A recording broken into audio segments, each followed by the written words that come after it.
Hello everyone, मैं Shivraj SR nursing classes में आप सभी का स्वागत करता हूं। आज प्रीवियस क्लास को कंटिन्यू करते हुए उसके आगे पढ़ेंगे। प्रीवियस क्लास के अंदर अपन ने ब्लड के बारे में डिस्कशन कर लिया था। हम नेक्स्ट जो ब्लड के फंक्शन और ब्लड के जो कंटेंट थे या कंपोनेंट थे वो प्रीवियस क्लास के अंदर अपन ने देख लिया था। उसके अंदर ब्लड जो कंटेंट है या ब्लड कंपोनेंट्स है, ब्लड जो होता है मेनली दो कंपोनेंट से मिलकर कंपोज्ड होता है। एक तो होता है प्लाज्मा और एक होता है ब्लड सेल्स। प्लाज्मा जो होती है 55% होती है और ब्लड सेल्स जो होती है 45% प्रेजेंट होती है किसमें, ब्लड के अंदर। ब्लड मेनली इन दो कंटेंट से मिलकर बना होता है, प्लाज्मा और ब्लड सेल्स। जो प्लाज्मा 55% था उसके अंदर 92% अप्रोक्स वाटर प्रेजेंट होता है और रिमेनिंग जो 8% है उसमें 7% जो होता है प्लाज्मा प्रोटीन होता है, जिसके अंदर एल्ब्यूमिन आता है, ग्लोब्यूलिन आता है और एक फाइब्रिनोजन आता है। और थर्ड जो 1% में था उसमें अदर्स आते हैं, जिसके अंदर गैसेस आ जाती है, न्यूट्रिएंट्स आ जाते हैं, ये वेस्ट आ जाती है, सेल वेस्ट, CO2, O2, ये सब चीज़ें 1% के अंदर इंक्लूड हो जाती है। हार्मोन्स हो सकते हैं, तो ये सब चीज़ें क्या होती है, रिमेनिंग जो 1% प्रेजेंट था उसके अंदर इंक्लूड होती है। तो इस तरीके से अपन ने प्लाज्मा कंटेंट के बारे में प्रीवियस क्लास के अंदर डिस्कशन कर लिया था। अभी नेक्स्ट जो अपन डिस्कशन करने वाले हैं वो है ब्लड सेल्स। ब्लड सेल्स जो होती है अप्रोक्स 45% होती है। 45% जो ब्लड सेल्स होती है उसके अंदर 3 टाइप की सेल्स होती है मेनली।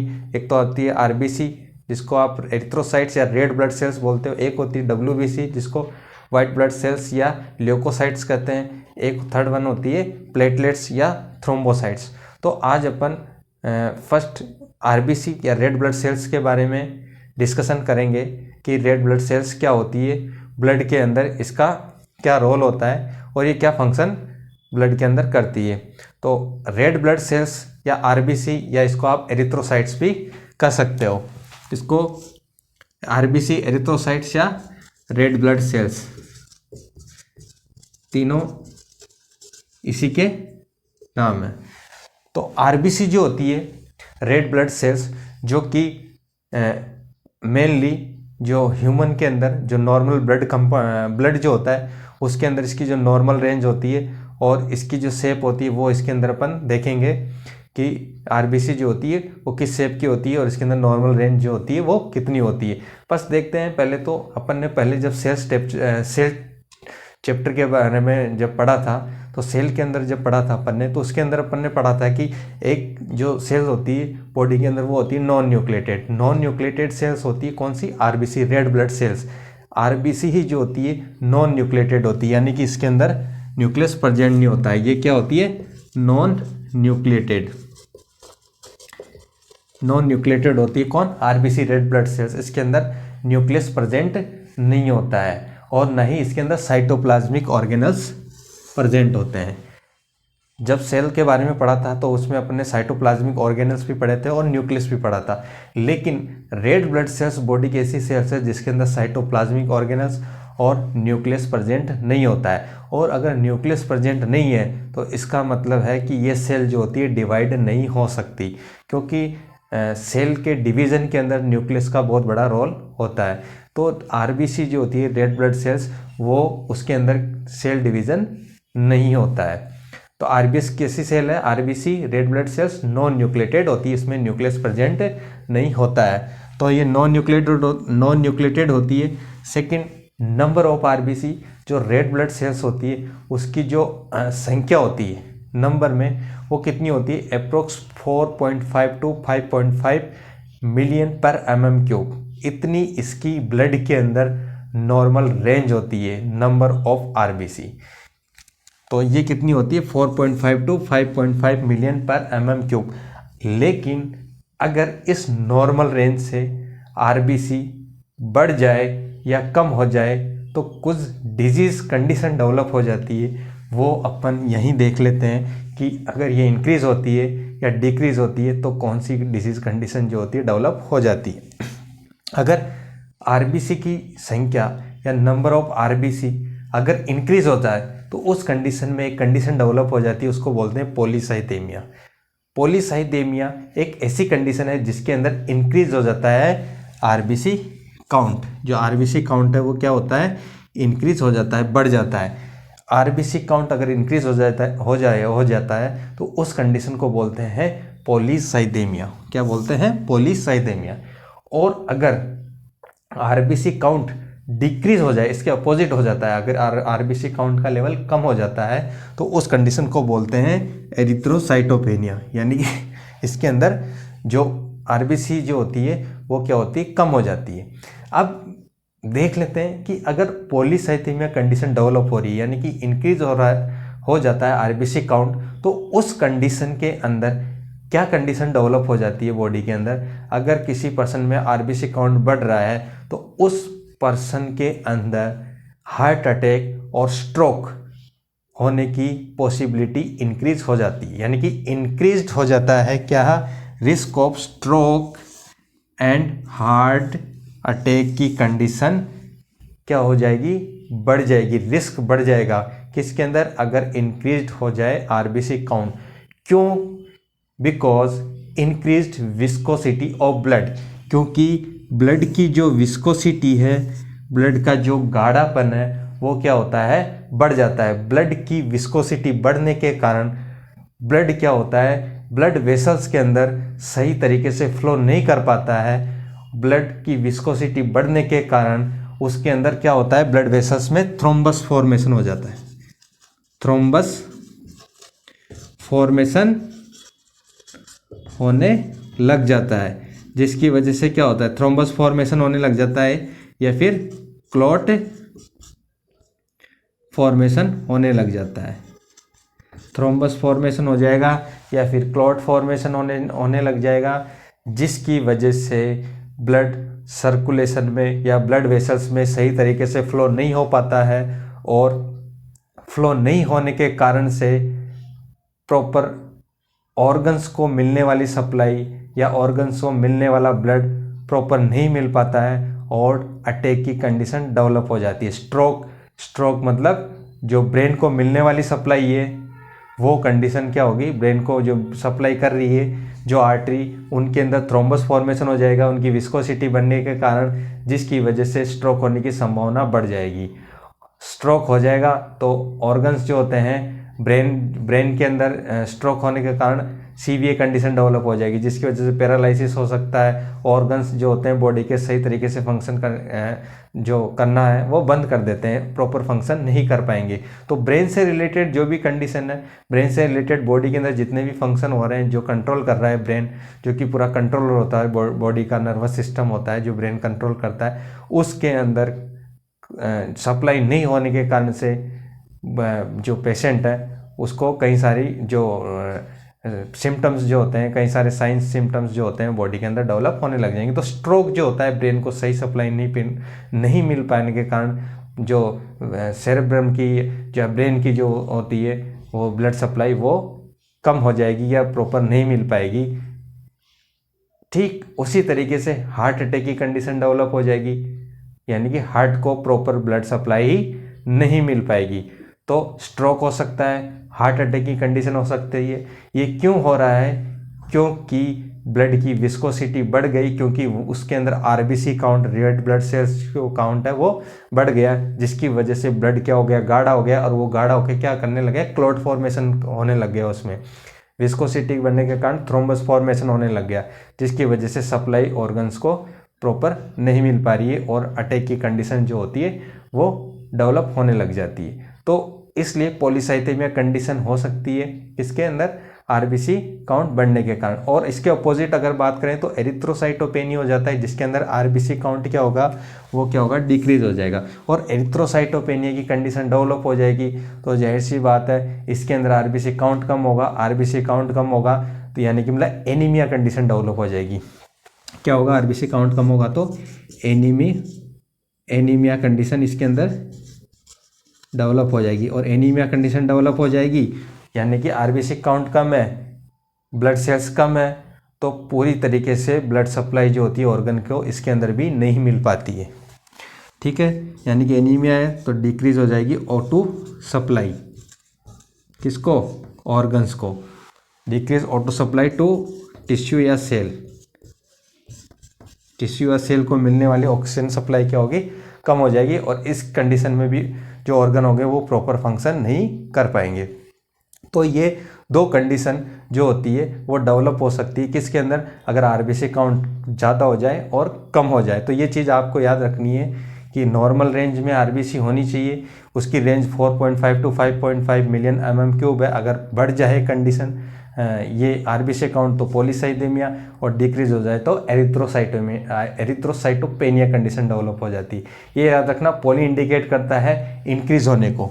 यहाँ पर पॉली आ रहा है इसका मतलब है इंक्रीज्ड, जहाँ पर भी पॉली आता है उसका मतलब होता है इंक्रीज्ड यानी कि बढ़ना, ये ज़्यादा को इंडिकेट करता है। ऑल ओवर बात करें तो पॉली मतलब ज़्यादा, और मिया मतलब ये इंडिकेट कर रहा है ब्लड से रिलेटेड। ये चीज़ किससे इंडिकेट की जा रही है, ये ब्लड से रिलेटेड बात यहाँ पर की जा रही है, ब्लड से रिलेटेड। सेकंड एरिथ्रोसाइटोपेनिया, यानी कि एरिथ्रो मतलब आरबीसी। मैंने कहा एरिथ्रोसाइट्स किसको बोलते हैं, आरबीसी को ही बोलते हैं, लिखा हुआ एरिथ्रोसाइट्स आरबीसी या रेड ब्लड सेल्स। तो एरिथ्रोसाइटोपेनिया, पेनिया शब्द इंडिकेट करता है कि डिक्रीजन हो रहा है, यानी कि कोई भी चीज़ जो हो रही है वो कम हो रही है। तो पेनिया डिक्रीज्ड। साइटो क्या होता है, साइटो सेल, साइटो होता है सेल। तो erythro RBC cyto cell, RBC cell जो होती है, पेनिया डिक्रीज हो जाती है। ठीक है, तो एरिथ्रोसाइटोपेनिया, तो पेनिया शब्द, साइटो शब्द जहाँ आता है तो उसका मतलब है कि सेल से रिलेटेड, और मिया शब्द, निया शब्द, पेनिया शब्द कहीं आता है, पेनिया वर्ड कहीं आता है तो उसका मतलब है कि वहाँ पे डिक्रीज हो रहा है। तो यहाँ आरबीसी काउंट जो होता है, एरिथ्रोसाइट काउंट जो होता है वो कम हो जाता है। तो एरिथ्रोसाइटोपेनिया उस कंडीशन को बोलते हैं एनीमिक कंडीशन, पेशेंट के अंदर ब्लड की कमी होने लग जाती है, जिसकी वजह से आरबीसी काउंट कम हो जाएगा और O2 सप्लाई जो होगी प्रॉपर नहीं मिल पाएगी। तो ये कंडीशन डेवलप होती है। ये दोनों कंडीशन मैंने अच्छी तरीके से बता दी, आपको पता होना चाहिए पॉलीसाइथेमिया क्या होगा और एरिथ्रोसाइटोपेनिया क्या होगा। नेक्स्ट जो आगे देखते हैं उसमें इसकी शेप देखते हैं, आरबीसी की शेप किस तरीके से आरबीसी की शेप होती है। आरबीसी की जो शेप होती है वो उसका डायमीटर जो होता है वो होता है 7.2 माइक्रोन मीटर डायमीटर।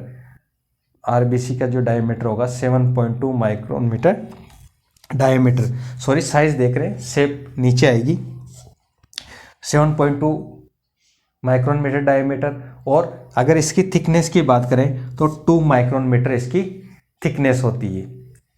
उसकी शेप की बात करें आरबीसी की शेप की तो बाइकॉनकेव होती है। ये एक तरीके से बाइकॉनकेव डिस्क होती है, यानी कि बाइकॉनकेव होता है। ये गोलाई में बात करें तो चारों ओर से तो उभरी हुई होती है और बीच में एम्बेडेड यानी कि धंसी हुई होती है अंदर की ओर। तो ये बाइकॉनकेव की तरह होती है इसकी शेप, बाइकॉनकेव इस तरीके से, एक तरीके से ये कोई सेल है,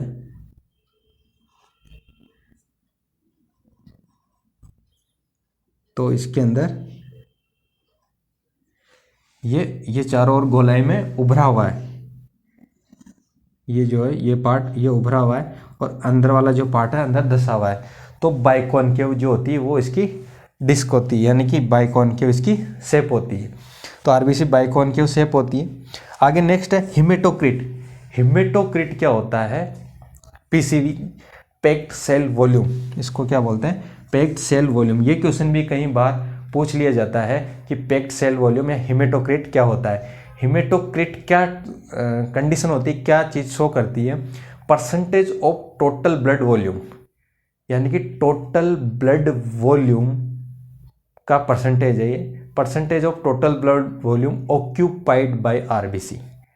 रेड ब्लड सेल के द्वारा ऑक्यूपाई की गई टोटल ब्लड वॉल्यूम का परसेंटेज, यानी कि रेड ब्लड सेल ने कितनी परसेंटेज ब्लड को ऑक्यूपाई कर रखा है, वो कंडीशन क्या कहलाती है, हिमेटोक्रिट।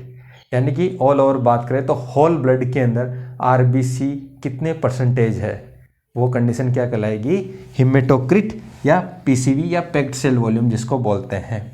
इसके अंदर जो इसकी नॉर्मल रेंज होती है, किसके अंदर, इसकी भी हिमेटोक्रिट की भी एक नॉर्मल रेंज होती है, जिससे आप पता लगा सकते हो कि पेशेंट के अंदर ब्लड वॉल्यूम नॉर्मल है या कम है या ज़्यादा है, जो भी है।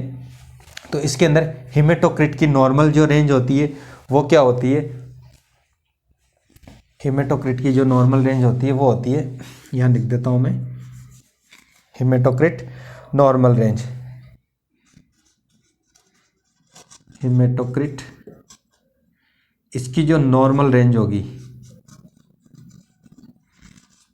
नॉर्मल, ये क्या होती है, हिमेटोक्रिट वैल्यू मेल और फीमेल के अंदर थोड़ी डिफरेंस होती है, यानी कि जब अपन ब्लड सेल्स देखते हैं या फिर HB देखते हैं किसी का हीमोग्लोबिन लेवल, तो मेल और फीमेल में अलग आता है। सेम उसी तरीके से जो हिमेटोक्रिट वैल्यू है वो भी क्या होती है, अलग होती है, मेल में अलग होती है और फीमेल में अलग, थोड़ा सा डिफरेंस है, ज़्यादा डिफरेंस नहीं होता है, इनका काउंट और लेवल सब क्या होते हैं, मेल और फीमेल, मेल में थोड़ा ज़्यादा होता है और जबकि फीमेल में थोड़ा कम होता है। तो जो मेल में होता है वो 40 to 48%, जो मेल में होता है 40 to 48% adult mail, adult mail के अंदर हिमेटोक्रिट जो कितना होता है 40 to 48, ये परसेंटेज में है, याद रखना 40 to 48% एडल्ट मेल के अंदर इसकी नॉर्मल वैल्यू होती है। और फीमेल की बात करें तो 38 to, यहाँ लिख देता हूँ, 38 to 46%, 46% adult female, 38 to 46% adult female, ये हिमेटोक्रिट की नॉर्मल वैल्यू है। अगर ऑल ओवर बात करें तो इसके अंदर एवरेज मान लो आप 45%, इसके अंदर 42%, यानी कि नॉर्मल हिमेटोक्रिट जो वैल्यू है मेल के अंदर 40 रेंज में बात करें तो 40 to 48%, एडल्ट मेल के अंदर, एडल्ट फीमेल के अंदर 30 to 46% एडल्ट फीमेल में। और एक एवरेज बात करें तो मेल के अंदर 45% और फीमेल के अंदर 42%। ये इसकी नॉर्मल एवरेज वैल्यू है किसकी, हिमेटोक्रिट या पैक्ड सेल वॉल्यूम, जो कि आरबीसी की जो पैक्ड सेल वॉल्यूम क्या हुआ, आरबीसी कितने परसेंटेज ब्लड को घेर रखी, यानी कि ब्लड का जो वॉल्यूम है टोटल उसमें आरबीसी कितनी परसेंटेज मात्रा में प्रेजेंट है। अगर इसके अंदर अगर ये नॉर्मल वैल्यू, किसी का ब्लड टेस्ट किया जाता है कि हिमेटोक्रिट टेस्ट करते हैं तो नॉर्मल वैल्यू आएगी ये कितनी, मेल में 45 और फीमेल में 42। अगर ये वैल्यू कौन सी, हिमेटोक्रिट वैल्यू, यहाँ दिखा देता हूँ मैं, हिमेटोक्रिट वैल्यू अगर हिमेटोक्रिट वैल्यू लेस आती है देन 30%, लेस देन 30%, अगर हिमेटोक्रिट वैल्यू 30% से कम आती है तो इसका मतलब है कि आरबीसी काउंट जो है बॉडी के अंदर या ब्लड के अंदर बहुत कम है, और आरबीसी काउंट कम है तो वो कंडीशन कैसी होगी, एनीमिया कंडीशन को वो शो करेगा अगर लेस देन 30% है। और मोर देन 65% है, मोर देन 65%, मोर देन 65%, कौन, हिमेटोक्रिट मोर देन 65% है तो वो कंडीशन शो करती है किसको, 65%, यानी कि आरबीसी काउंट बॉडी के अंदर या ब्लड के अंदर बहुत ज़्यादा है, तो उसका मतलब है कौन सी कंडीशन है, पॉलीसाइदेमिया कंडीशन डेवलप हो जाती है। तो ये होगा एनीमिया और ये होगा पॉलीसाइदेमिया जो अभी अपन ने पढ़ा।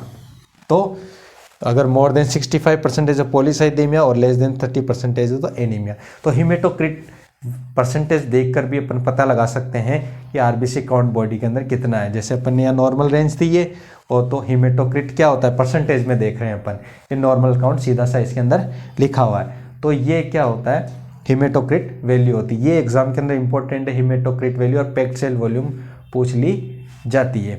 तो ये आरबीसी या रेड ब्लड सेल्स के कुछ पॉइंट्स थे इसके अंदर। ये इसको आप नोट डाउन कर लो, आप चाहो तो स्क्रीनशॉट इसका ले सकते हो। फिर नेक्स्ट इसके आगे देखते हैं।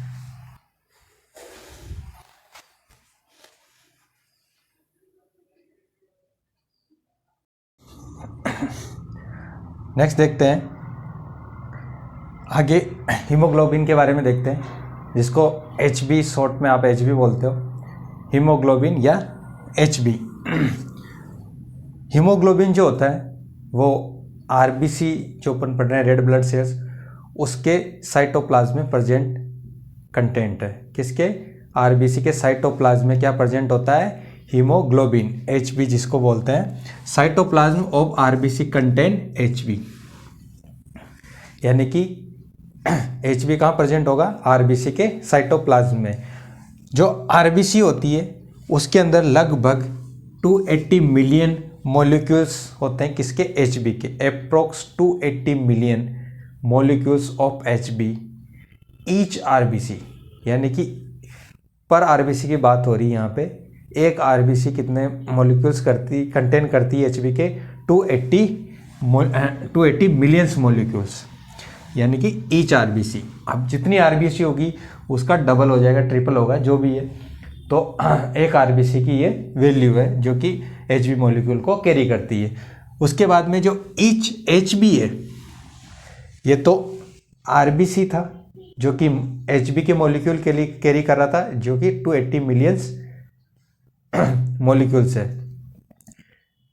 और एक HB जो RBC में प्रेजेंट है, HB, उसमें each HB can carry up to 4 oxygen molecules, यानी कि एक HB जो कितने मॉलिक्यूल्स कैरी करता है ऑक्सीजन के? 4 मॉलिक्यूल्स ऑफ ऑक्सीजन, यानी कि 4 मॉलिक्यूल्स ऑक्सीजन के कैरी करता है। तो कहने का मतलब RBC में अपन बात कर रहे हैं कि RBC या ब्लड के अंदर क्या होता है? ऑक्सीजन होती है प्रेजेंट, यानी ऑक्सीजन ब्लड लेके जाता है। तो ब्लड कहाँ पर, ब्लड के अंदर ऑक्सीजन कहाँ प्रेजेंट होती है? कहाँ पर ये ऑक्सीजन जो होती है किसके पास रहती है? तो ये रहती है RBC। RBC में भी हीमोग्लोबिन, और हीमोग्लोबिन जो होता है वो ऑक्सीजन को कैरी करता है, और ईच हीमोग्लोबिन करता है लगभग approx 4 molecules of oxygen carry कर सकता है। तो ये इसकी हीमोग्लोबिन के बारे में हो गया। तो ये भी इंपॉर्टेंट है, हीमोग्लोबिन साइटोप्लाज्म में प्रेजेंट रहता है RBC के, और हीमोग्लोबिन जो होता है वो एक RBC जो होता है लगभग 280 मिलियंस हीमोग्लोबिन के मॉलिक्यूल कैरी करती है, और ईच हीमोग्लोबिन, एक हीमोग्लोबिन जो होता है वो लगभग 4 ऑक्सीजन मॉलिक्यूल जो होता है कैरी करता है, यानी कि 4 oxygen molecule can carry up to 4 molecules of oxygen. कौन? HB। स्ट्रक्चर की बात करें, हीमोग्लोबिन की स्ट्रक्चर की बात, तो हीमोग्लोबिन जो होता है वो हीम प्लस ग्लोबिन से बना होता है। हीमोग्लोबिन जो होता है वो हीम प्लस ग्लोबिन से मिलकर बनता है। हीम जो होती है एक आयरन है, और ग्लोबिन जो होता है एक प्रोटीन है, यानी कि हीमोग्लोबिन 2 चीज़ों से मिलकर बना है। जिस तरीके से ब्लड 2 चीज़ों प्लाज्मा और सेल से मिलकर बना हुआ है, सेम उसी तरीके से हीमोग्लोबिन जो होता है वो हीम प्लस ग्लोबिन, इसी को तोड़ दिया है, हीम प्लस ग्लोबिन से मिलकर बना है। हीम जो है आयरन कंटेंट है, और ग्लोबिन जो होता है प्रोटीन कंटेंट है। तो हीम आयरन और ग्लोबिन प्रोटीन होता है। तो हीम जो होता है लगभग, यानी कि आयरन जो होता है लगभग 4% से मिलकर बनता है। क्या कितना परसेंटेज होता है आयरन? 4%। और ग्लोबिन जो प्रोटीन है वो लगभग अप्रोक्स 96% होता है। तो यानी कि प्रोटीन 96% है और आयरन कितना है? लगभग 4%। तो ये दोनों मिलकर, आयरन और प्रोटीन मिलकर क्या बनाते हैं? हीमोग्लोबिन का निर्माण करते हैं।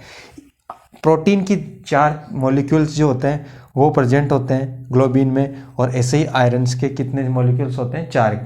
जो प्रोटीन के जो 4 मॉलिक्यूल्स होते हैं उसमें 2 अल्फा ग्लोबिन प्रोटीन होते हैं और 2 बीटा ग्लोबिन प्रोटीन की चेन होती है। 2 अल्फा और 2 बीटा ग्लोबिन प्रोटीन होता है।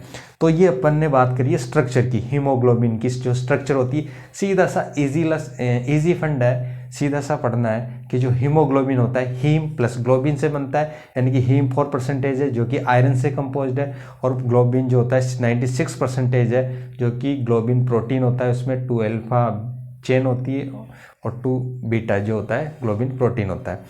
तो ये 4 हो गए, 2 और 2 4। उसके बाद में नॉर्मल हीमोग्लोबिन लेवल की बात करें, HB नॉर्मल लेवल, जब ब्लड टेस्ट करवाते हैं आप लेबोरेटरी में जाके ब्लड टेस्ट करवाते हो कि मेरा हीमोग्लोबिन टेस्ट कर दो, तो उसके अंदर HB लेवल कितना होना चाहिए, तो वो नॉर्मल रेंज है। ये भी बहुत इम्पोर्टेंट है, एग्ज़ाम के अंदर कितनी बार पूछा गया है और आने वाले एग्ज़ाम के अंदर भी ये पूछा जा सकता है। सीधा सा है, HB बहुत इंपॉर्टेंट है। जब भी ब्लड की बात आती है तो HB लेवल जो होता है डॉक्टर्स देखता है, टेस्ट किया जाता है कि इसका HB लेवल कितना आ रहा है, तो वो हीमोग्लोबिन लेवल है। तो हीमोग्लोबिन लेवल जो होता है नॉर्मल कितना होना चाहिए बॉडी का, ह्यूमन बॉडी के अंदर जो HB नॉर्मल लेवल है वो होना चाहिए। अपन स्टेप टू स्टेप बात करेंगे कि बच्चे में कितना है, न्यू बॉर्न में कितना है, एडल्ट में कितना है। तो जो न्यू बॉर्न होता है, न्यू बॉर्न जो बेबी होता है, जैसे बच्चे का जन्म होता है तो उसके अंदर जो होता है न्यू बॉर्न बेबी का जो HB लेवल होता है वो होता है 17 to 22 ग्राम पर डेसीलीटर, यानी कि उसके अंदर HB लेवल ज़्यादा होता है कंपैरिजन टू एडल्ट। तो कितना होगा 17 to 22 ग्राम पर डेसीलीटर किसके अंदर, न्यू बॉर्न के अंदर। और उसके बाद में जैसे बच्चा बड़ा होता है, चाइल्ड एज में आता है, तो चिल्ड्रन के अंदर जो नॉर्मल हीमोग्लोबिन लेवल होता है वो होता है 11 से 13, यानी कि 11 to 13 ग्राम पर डेसीलीटर किसमें, चिल्ड्रन के अंदर। और फिर एडल्ट एज आती है, एडल्ट कंडीशन आती है, तो उसके अंदर जो होता है वो होता है 14 से यानी कि 14 to 18 ग्राम पर डेसीलीटर किसके अंदर, एडल्ट मेल के अंदर। मैं मेल की बात कर रहा हूँ, एडल्ट मेल में कितना होता है 14 to 18 ग्राम पर डेसीलीटर। और एडल्ट फीमेल के अंदर जो होता है थोड़ा सा कम होता है 12 to 16 ग्राम पर डेसीलीटर। तो ये नॉर्मल HB का नॉर्मल लेवल है।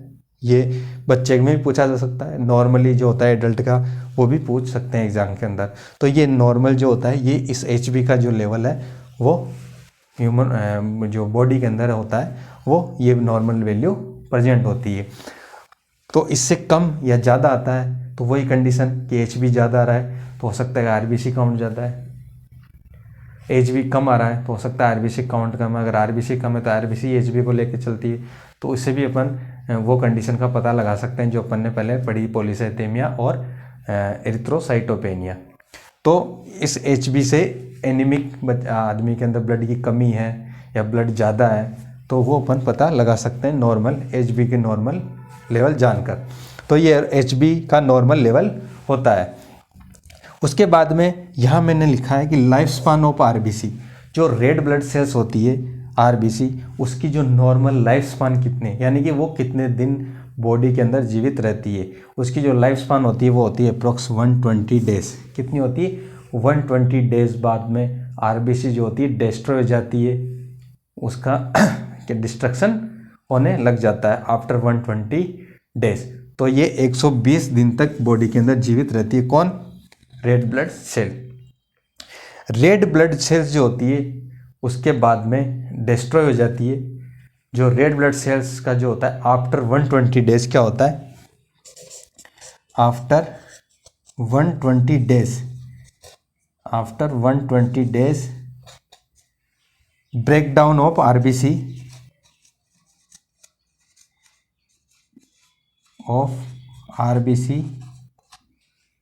by macrophages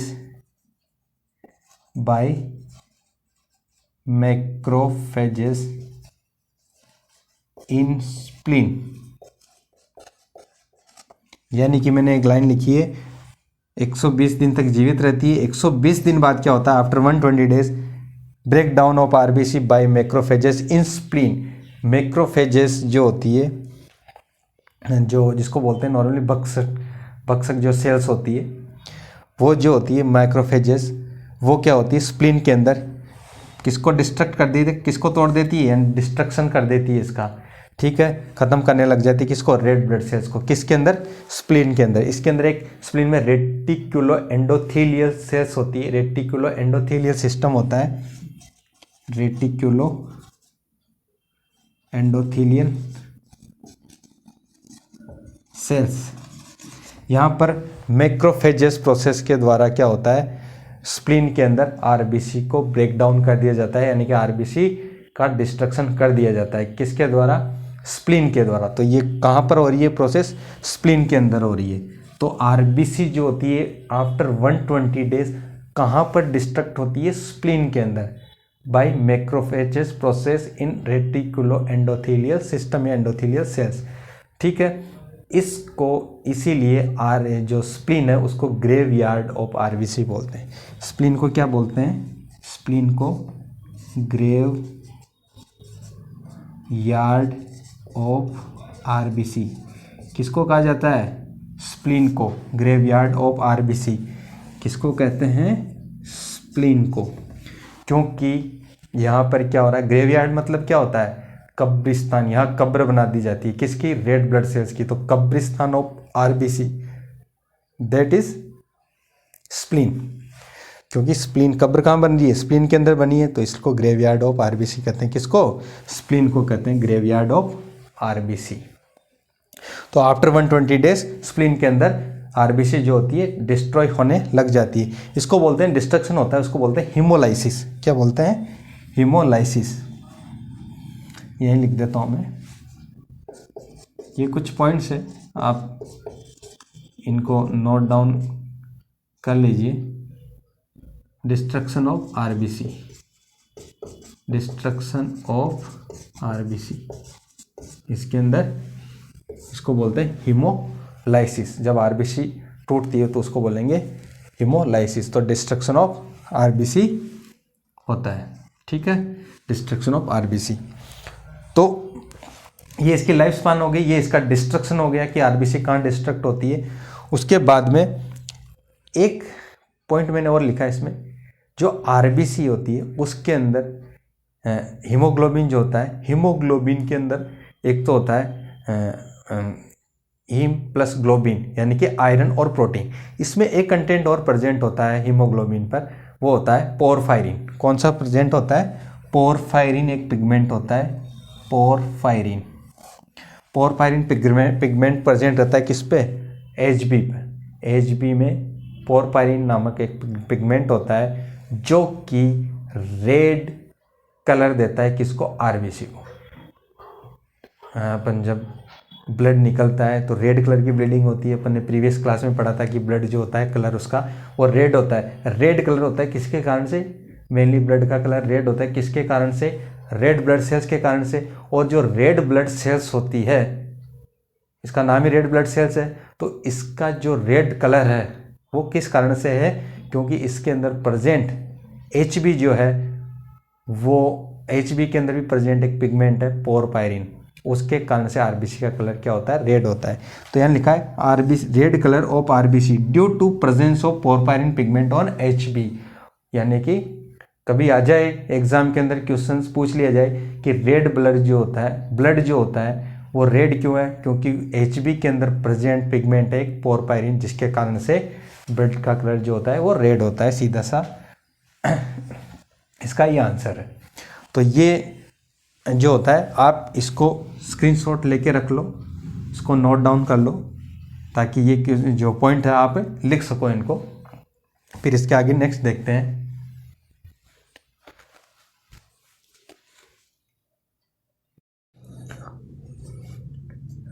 नेक्स्ट देखते हैं, नेक्स्ट देखेंगे इसमें एचबी की स्ट्रक्चर देखिए। अपन ने एचबी लेवल देखा कितना होता है, एचबी के कंटेंट कौन कौन से एचबी के अंदर कंटेंट प्रेजेंट होते हैं ये देख लिया अपन ने। उसके बाद ये देखते हैं कि अपन जो भी देख रहे थे कि आरबीसी जो होती है उसकी लाइफ स्पान 120 डेज होती है। उसके बाद में आफ्टर 120 डेज वो स्प्लीन के अंदर उसका डिस्ट्रक्शन हो जाता है, जो कि स्प्लीन को क्या बोलते हैं? Graveyard of RBC. तो 120 डेज के बाद में जब इसका हीमोलाइसिस होता है किसका? आरबीसी का, एरिथ्रोसाइट्स का। जब ये टूटती है, डिस्ट्रक्शन होती है, तो आरबीसी सेल्स जब डिस्ट्रक्ट होती है या उसके अंदर जो आरबीसी सेल के अंदर कंटेंट जो प्रेजेंट है हीमोग्लोबिन, जब आरबीसी टूटती है तो उससे क्या, वो टूटने के बाद डिस्ट्रक्शन होने के बाद में वो किस प्रोसेस से डिस्ट्रक्ट होती है और उसके अंदर जो कंटेंट है प्रेजेंट होते हैं वो कहाँ, कौन से रूट के थ्रू कहाँ पर वो पहुँच जाते हैं, उसके बारे में मैंने ये चार्ट बनाया है। तो डिस्ट्रक्शन प्रोसेस है ये एक तरीके से, आरबीसी या एचबी जिसका डिस्ट्रक्शन हो रहा था वो किस तरीके से होता है। यानी कि 120 दिन बाद अपने को पता है कि स्प्लीन के अंदर जाके वो डिस्ट्रक्ट हो जाती है। तो जैसे ही इसके अंदर वो बताया गया है, जैसे स्प्लीन में वो जाती है, destruction of HB in spleen, तो क्या होता है जब RBC डिस्ट्रक्ट होती है तो RBC में जो प्रेजेंट हीमोग्लोबिन होता है वो क्या होता है, हीमोग्लोबिन की दो स्ट्रक्चर पढ़ी अपन ने जब हीमोग्लोबिन पढ़ रहे थे, हीमोग्लोबिन हीम प्लस ग्लोबिन से मिलकर बना होता है। तो वही होता है कि जैसे ही RBC टूटती है, जो RBC ब्रेकडाउन होती है स्प्लीन के अंदर, तो जो हीमोग्लोबिन होता है वो टूट जाता है हीम प्लस ग्लोबिन के अंदर।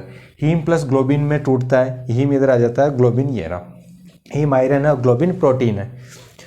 हीम के अंदर आयरन होता है, हीम मैंने बताया कि आयरन और प्रोटीन से जो होता है मिलकर क्या बनता है, HP हीमोग्लोबिन जो होता है। जब टूटता है तो हीम और ग्लोबिन दोनों कंटेंट अलग होते हैं। तो हीम जो होता है वो आयरन है, और हीम पर ही मैंने एक पिगमेंट और बताया था जिसका कलर RBC का जो कलर होता है रेड, वो किसके कारण से होता है, पोरपायरिन पिगमेंट। तो मेनली तो दो होते हैं, हीम प्लस ग्लोबिन, आयरन और प्रोटीन। इसके अंदर एक कंटेंट और प्रेजेंट होता है जो कि पोरपायरिन होता है। तब हीम और ग्लोबिन अलग अलग होते हैं, तो हीम भी दो भागों में फिर टूटता है, यानी कि हीम के अंदर भी दो कंटेंट प्रेजेंट है, एक तो आयरन है और एक पोरपायरिन है। तो जो आयरन कंटेंट है, आयरन तो सबने नाम सुना है, आयरन टेबलेट जो होती है जो कि ब्लड को बनाने में काम आती है। जब डॉक्टर के पास जाते हो, एनीमिक पेशेंट होता है, उसको आयरन लिख के दे देता है।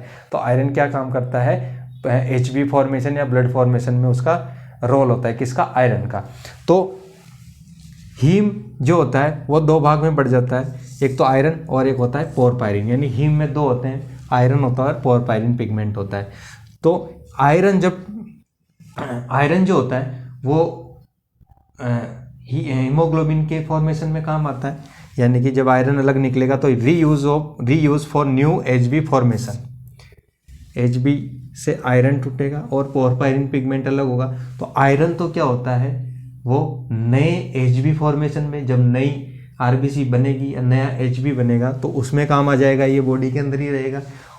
और पोरपायरिन जो पिगमेंट है वो देखते हैं, तो पोरपायरिन जो पिगमेंट है वो क्या होगा, बिलीवर्डिन में चेंज हो जाएगा। किस में चेंज हो जाएगा, बिलीवर्डिन एक बाइल पिगमेंट है। जब बाइल पिगमेंट पढ़ोगे आप तो उसमें आता है कि बिलीवर्डिन, बिलीरुबिन, तो ये दो कंटेंट आते हैं बाइल पिगमेंट में जब बाइल पढ़ते हैं, जो कि लीवर से सीक्रेट होता है।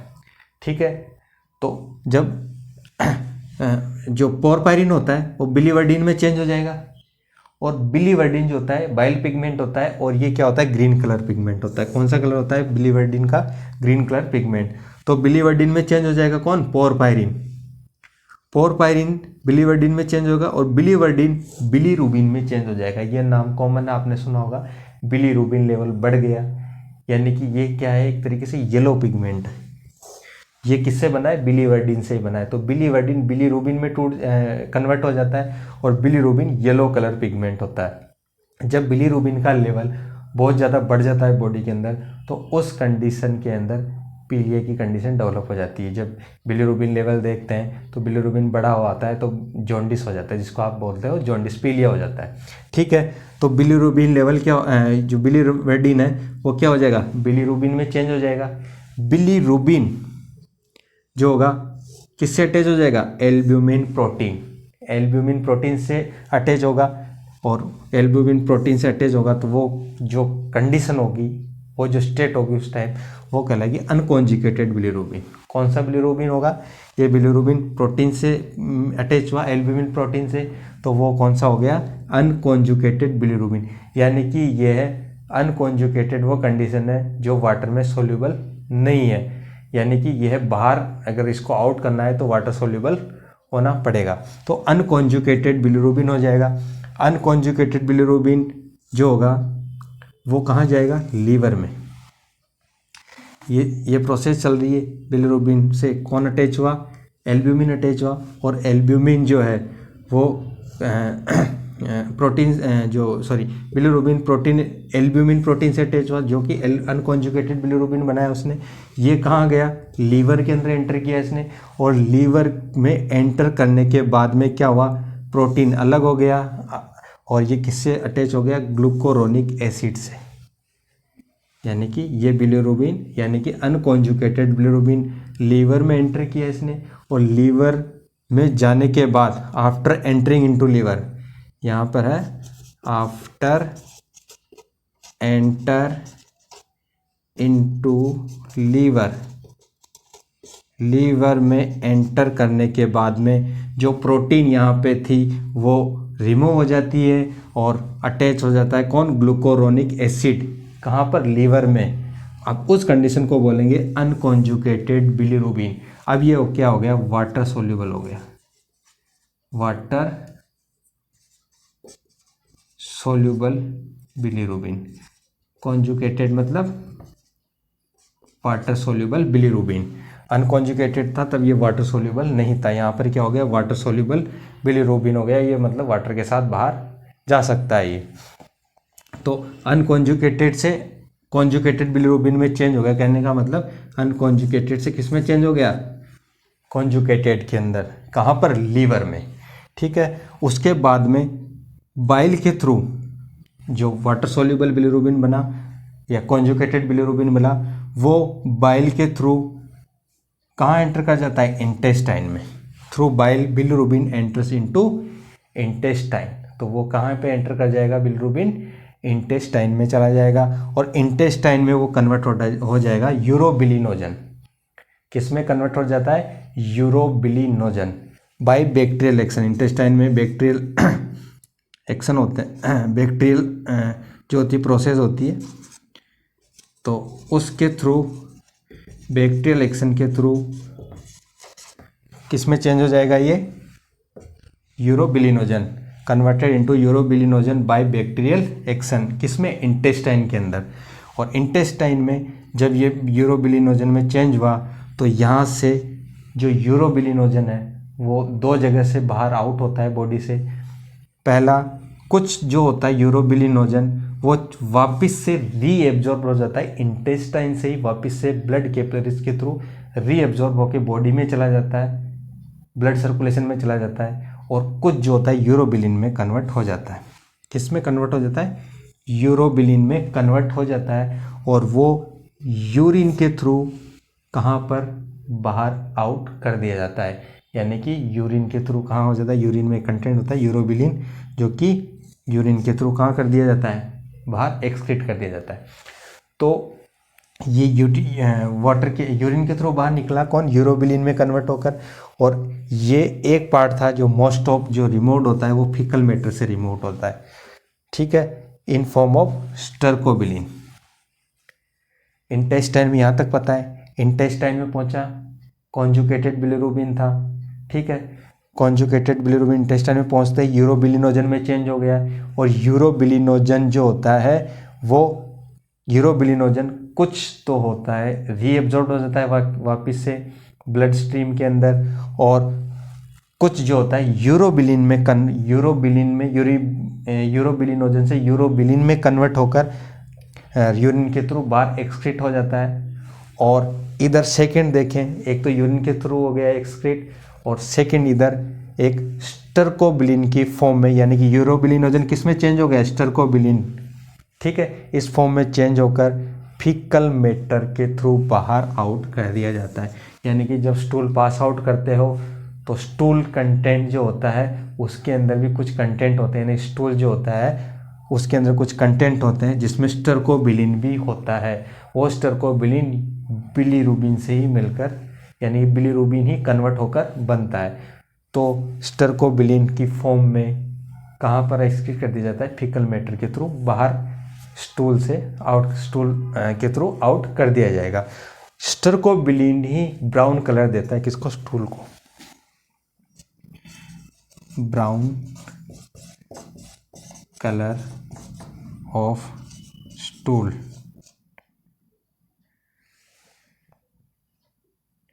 ब्राउन कलर ऑफ स्टूल वो किसके कारण से होता है, स्टर्कोबिलिन। स्टर्कोबिलिन के कारण से ही स्टूल का कलर जो होता है ब्राउन होता है। तो जो डिस्ट्रक्शन हो रहा था हीमोग्लोबिन का स्प्लीन के अंदर, वो हीम पार्ट का इस तरीके से होता है। जो हीम जो पार्ट होता है वो इस तरीके से कन्वर्टेड होकर जो बिलीरुबिन में कन्वर्ट होता है, पोरफायरिन पिगमेंट और वो यूरिन के थ्रू और फीकल मैटर के थ्रू बाहर निकाल दिया जाता है। और जो सेकंड हीमोग्लोबिन 2 पार्ट में टूटा था, एक तो हीमोग्लोबिन और एक था हीम और एक होता ग्लोबिन।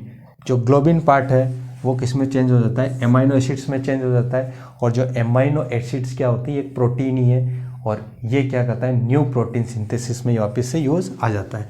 यानी कि एमाइनो एसिड बॉडी के द्वारा वापस से रीयूज हो जाता है किसके अंदर, न्यू प्रोटीन, नए बॉडी के अंदर नए प्रोटीन निर्माण के अंदर इसको वापस यूज़ में ले लिया जाता है, किसको, ग्लोबिन को। तो आयरन और ग्लोबिन दोनों क्या होते हैं, वापस से बॉडी के अंदर जो आयरन होता है वो Hb फॉर्मेशन में काम आ जाएगा और जो एमाइनो एसिड्स होता है, ग्लोबिन जो होता है एमाइनो एसिड्स में चेंज हो जाएगा।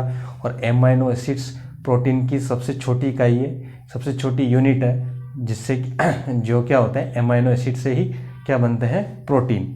तो एमाइनो एसिड्स क्या हो गए, वापस से बॉडी के अंदर प्रोटीन सिंथेसिस या प्रोटीन फॉर्मेशन या प्रोटीन सिंथेसिस प्रोडक्शन में ये काम आ जाएगा। तो नए प्रोटीन का निर्माण किससे होगा, वापस से अमाइनो एसिड्स का यूज़ ले लिया जाएगा बॉडी के द्वारा। तो ये था Hb हीमोग्लोबिन का डिस्ट्रक्शन। 120 दिन होने के बाद में आरबीसी टूटती है तो उससे क्या बाद में डिस्ट्रक्शन होने के बाद में वो Hb जो होता है किस में टूटता है, उससे क्या कंटेंट जो होता है बनता है और वो किसके थ्रू बाहर बॉडी से आउट कर दिया जाता है। तो इसी कारण से यहाँ पर सीधा सा समझ में आता है कि जब एनीमिया होता है, यानी कि बॉडी के अंदर अगर ज़्यादा आरबीसी टूटती है, बहुत जल्दी आरबीसी का डिस्ट्रक्शन हो रहा है बॉडी के अंदर और जल्दी टूट रही है कौन, आरबीसी, तो क्या होगा, आरबीसी जल्दी टूटेगी तो हीम से क्या पोरफायरिन पिगमेंट है इसके अंदर, ये पोरफायरिन पिगमेंट बिलीवर्डिन में चेंज होगा और बिलीवर्डिन से बिलीरुबिन बनेगा और बिलीरुबिन येलो कलर पिगमेंट है, जो कि मैंने बताया था कि जो बिलीरुबिन होता है वो बॉडी के अंदर बढ़ जाए तो जॉन्डिस की कंडीशन डेवलप हो जाती है। तो क्या हो जाएगा, जॉन्डिस, अगर बिलीरुबिन का लेवल इंक्रीज हो जाए, इंक्रीज्ड कौन, बिलीरुबिन लेवल इंक्रीज हो जाए तो क्या होगा, जॉन्डिस हो जाएगा। ठीक है, तो यानी कि आरबीसी अगर जल्दी जल्दी टूटे तो हीमोग्लोबिन जो होता है वो जल्दी जल्दी टूटेगा, यानी कि फास्ट रैपिडली स्पिन के अंदर ब्रेक डाउन होगा उसका, और जिसकी वजह से जो बिलीरुबिन कंटेंट है वो बढ़ने लग जाएगा और पेशेंट एनीमिक तो होगा, क्योंकि आरबीसी टूट रही है तो पेशेंट एनीमिया में जाएगा और बिलीरुबिन लेवल बढ़ेगा और पेशेंट को क्या होगा, जॉन्डिस की कंडीशन डेवलप हो जाएगी। तो ये ऑल ओवर स्प्लीन के अंदर हीमोग्लोबिन का डिस्ट्रक्शन प्रोसेस थी, जो मैंने चार्ट बना के समझाया है आपको। ये इम्पोर्टेंट है, सीधा सा आपको समझना है कि जो बिलीरुबिन होता है, अब बिलीरुबिन जब बाइल पिगमेंट पढ़ते हो तो आपको समझ में आ जाना चाहिए कि बिलीरुबिन बिलीवर्डिन जो होता है वो किसके कंटेंट है, वो मेनली कहाँ से इनका फॉर्मेशन हो रहा था, है ना, और बिलीरुबिन जो है वो कहाँ से बॉडी में बॉडी के अंदर कहाँ से वो आउट हो रहा है, यूरोबिलिनोजन के थ्रू। यूरोबिलिनोजन इंटेस्टाइन में होता है और यूरोबिलिनोजन से यूरोबिलिन बनता है जो कि किडनी के द्वारा यूरिन के थ्रू एक्सिट कर दिया जाता है, और यूरोबिलिनोजन से स्टर्कोबिलिन बनता है और फीकल मैटर के थ्रू बॉडी से बाहर आउट कर दिया जाता है। और स्टर्कोबिलिन स्टूल कलर के लिए रेस्पॉन्सिबल होता है। तो ये था, आप इसको नोट डाउन कर लीजिए, इसका स्क्रीनशॉट ले सकते हो। ये आपका कंप्लीट यहाँ पे डिस्ट्रक्शन प्रोसेस कंप्लीट हो गई है, देख लीजिए आप। और इसके साथ ही ये जो अपन आरबीसी जो पढ़ रहे थे उसका उसके कुछ फंक्शन, उसके स्ट्रक्चर, उसके अंदर प्रेजेंट एचबी, वो आपको मैंने कंप्लीट बता दिया है। ओके।